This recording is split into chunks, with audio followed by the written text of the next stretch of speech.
हजरत थानवी रहमतुल्लाह अलैह बोलें, जो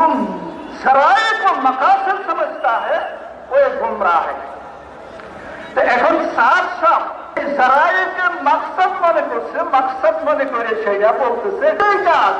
এই যে এইভাবেই করতে হবে, না হয় এটা কবুল হবে না। এবং এই মাদ্রাসায়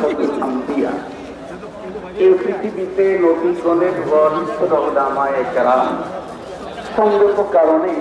যে সেই গ্রুপের বিপরীতে অন্য কোন গ্রুপকে হক বলার কোন সুযোগ কোন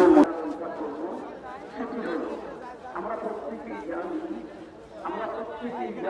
জানি রাষ্ট্র পরিচালিত করে স্বাস্থ্যের ব্যাপারে বিগত সময় শরণার্থ নয়, এদেশের মানুষের জীবন রক্ষার জন্য প্রত্যেকটি যাত্রা এবং বিশ্ব স্বাস্থ্য কেন্দ্র টিকা আমদানি করেছে। বিগত সরকার সেই টিকা আমদানি